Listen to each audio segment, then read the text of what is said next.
लेकिन लखनऊ की असली पहचान सिर्फ नए इंफ्रास्ट्रक्चर में नहीं, बल्कि उन विरासत में भी छुपी है जो शहर की तहजीब को जिंदा रखती है। दिव्या, आज इस सफर को हम आगे बढ़ाते हैं और बात करेंगे उन इमारतों के बारे में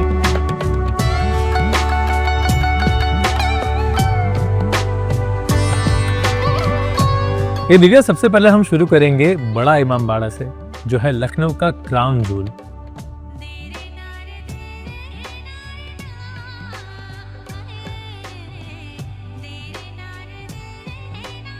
इस इमामबाड़े की कहानी कुछ खास है।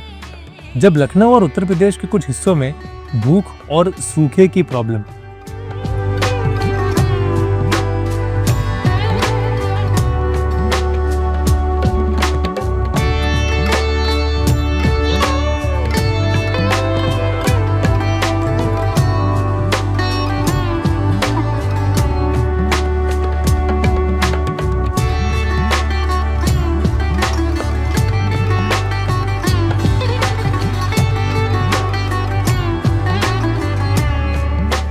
नमस्कार, आप सभी का स्वागत है प्रिज्म सीमेंट पॉडकास्ट में। नमस्ते दोस्तों, प्रिज्म पॉडकास्ट के 3rd एपिसोड में आप सभी का स्वागत है। पिछले एपिसोड में मैंने और दिव्या ने गोमती रिवर फ्रंट और उसके ब्यूटिफिकेशन से लखनऊ के अर्बन लाइफ में आए नए बदलावों पर बात की। लेकिन लखनऊ की असली पहचान सिर्फ नए इंफ्रास्ट्रक्चर में नहीं, बल्कि उन विरासत में भी छुपी है जो शहर की तहजीब को जिंदा रखती है। दिव्या, आज इस सफर को हम आगे बढ़ाते हैं और बात करेंगे उन इमारतों के बारे में जो लखनऊ के विरासत को जिंदा रखती है। उसी इमारत में एक इमारत ऐसी है जहां से ब्रिटिश सोल्जर्स तक निकल नहीं पाए। जी हाँ, बात कर रही हूँ भूल भुलैया की। आज हम बात करेंगे लखनऊ के एक ऐसे 3 आइकॉन्स की, बड़ा इमामबाड़ा, रेजिडेंसी और 76 मंजिल। ये दिव्या, सबसे पहले हम शुरू करेंगे बड़ा इमामबाड़ा से, जो है लखनऊ का क्राउन जूल। दोस्तों, इसकी इम्पोर्टेंस सिर्फ हिस्टोरिकल नहीं, आर्किटेक्चरल भी है।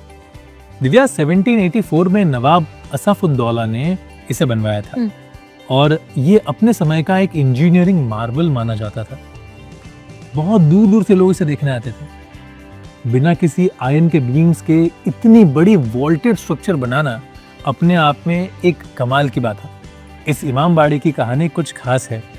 जब लखनऊ और उत्तर प्रदेश के कुछ हिस्सों में भूख और सूखे की प्रॉब्लम बहुत ज्यादा मात्रा में बढ़ने लगी, तो नवाब असफउद्दौला ने एक प्लान बनाया। उन्होंने सोचा, अगर लोगों को काम मिले तो उन्हें रोजी रोटी भी मिलेगी और साथ ही शहर के स्ट्रक्चर भी बनेंगे। तो उन्होंने बड़ा इमामबाड़ा और उसके मेज, हॉल्स और कोर्टयार्ड्स को बनवाना शुरू किया और साथ ही हजारों लोगों को रोजगार दिया। ये कितनी बड़ी बात है, राइट? मतलब बड़ा इमामबाड़ा सिर्फ स्टोन और मॉर्टर का स्ट्रक्चर नहीं, बल्कि एक सिंबल है इंसानियत, कम्युनिटी सपोर्ट और रेजिलियंस का। लोग काम कर रहे थे, जिंदगी चल रही थी और साथ ही हमारी हिस्ट्री और हेरिटेज भी बन रही थी। देखते हैं इसका कंजर्वेशन का काम कैसे होता है।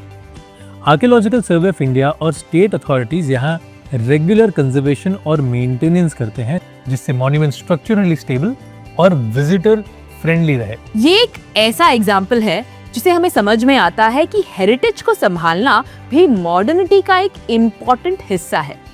तो बात करें लखनऊ के एक दूसरे बड़े हिस्से के बारे में, एक इम्पोर्टेंट जगह, रेसिडेंसी। एक ऐसी साइट जो लखनऊ के इतिहास का बहुत बड़ा इम्पोर्टेंट पार्ट रहा है। बिल्कुल उमंग, द ब्रिटिश रेजिडेंसी 1857 की रिवॉल्ट के टाइम का एक मेजर साइट था और आज भी वहां के रूइंस को प्रोटेक्टेड मॉन्यूमेंट स्टेटस मिला हुआ है।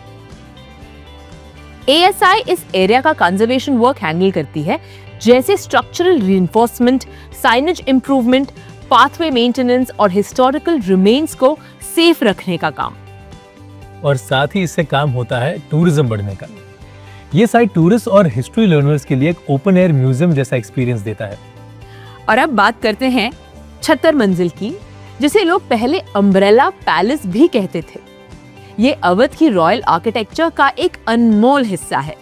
तो बिल्कुल दिव्या, जब हम बात करते हैं लखनऊ की, तो अवध आर्किटेक्चर के बिना तो बात अधूरी रहेगी। इस बिल्डिंग पर स्टेट लेवल कंजर्वेशन और अपकीप का काम टाइम टू टाइम होता रहा है, जैसे स्ट्रक्चरल चेक्स, फसाड क्लीनिंग और प्रॉपर्टी प्रोटेक्शन। तो मॉडर्न लखनऊ कैसे इंश्योर करता है कि डेवलपमेंट हेरिटेज को ओवरशैडो ना करे?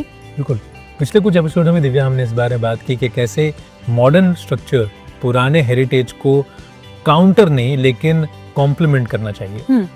इसका आंसर सिटी प्लानिंग में है।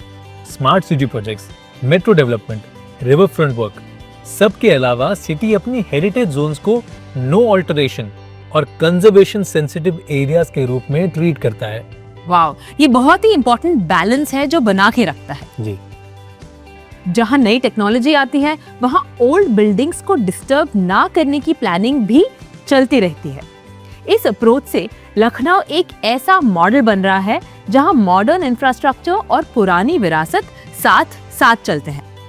और साथ साथ चलना जरूरी भी है, क्योंकि जब हम हेरिटेज और मॉडर्निटी की बात करते हैं तो एक और जरूरी चीज हमारे सामने आती है, वो है न्यू पब्लिक आर्किटेक्चर, जैसे कन्वेंशन सेंटर्स, ऑडिटोरियम्स और कम्युनिटी हॉल्स। हमारे पुराने इमामबाड़ा और हेरिटेज बिल्डिंग्स कल्चरल वैल्यू रखते हैं, लेकिन modern conferences, events, community programmes के लिए अगर मॉडर्न फैसिलिटीज नहीं होगी तो शहर के एस्पिरेशंस पूरे कैसे होंगे? और ये एस्पिरेशनल शहर बन भी चुका है। लखनऊ में भी पिछले कुछ सालों में मॉडर्न आर्किटेक्चर ने एक नया ट्रेंड देखा है, जैसे doctor Shakuntala Mishra national rehabilitation university का ऑडिटोरियम या इंदिरा गांधी प्रतिष्ठान, जिससे कॉन्फ्रेंसेस और लार्ज स्केल इवेंट्स के लिए काफी यूज किया जाता है। ये सारी जगह दिखाती है कि लखनऊ स्लोली मॉडर्न बिल्डिंग्स की तरफ बढ़ रहा है for people to utilise them. ये तो बात करेंगे एक इंटरेस्टिंग बात के बारे में। एक और इंटरेस्टिंग बात यह है कि नए पब्लिक बिल्डिंग्स में आर्किटेक्चर मॉडर्न होता है, लेकिन डिजाइन में लखनऊ की तहजीब का टच रखा जाता है, जैसे open foyers, wide courtyards, natural light या अवधी मोटिव्स। एब्सोल्युटली, हेरिटेज और मॉडर्निटी का बैलेंस तभी बनता है जब ये नए स्ट्रक्चर्स शहर की आइडेंटिटी को रिस्पेक्ट करता है। और जितने ज्यादा क्वालिटी पब्लिक प्लेसेस बनेंगे, उतना शहर की इकोनॉमिक एक्टिविटी, कल्चरल लाइफ और कम्युनिटी एंगेजमेंट को बढ़ावा मिलेगा। तो ये क्लियर है कि लखनऊ एक ट्रांजिशन फेज में है। हेरिटेज को कंजर्व करते हुए नए पब्लिक आर्किटेक्चर को एम्ब्रेस करना ये शहर को फ्यूचर रेडी बनाएगा। हाँ, और यही हेरिटेज मीट्स मॉडर्निटी का असली बैलेंस होता है। बस दोस्तों, आज का सफर यहीं समाप्त होता है, पर जाने से पहले एक क्विक क्विज क्वेश्चन। इस हेरिटेज साइट का क्या नाम है? आशा है आज का एपिसोड आपको पसंद आया होगा। अगर हाँ तो लाइक, शेयर और कमेंट करना ना भूलें। तो मिलते हैं नेक्स्ट एपिसोड में। Thank you so much for watching us. Have a wonderful day ahead.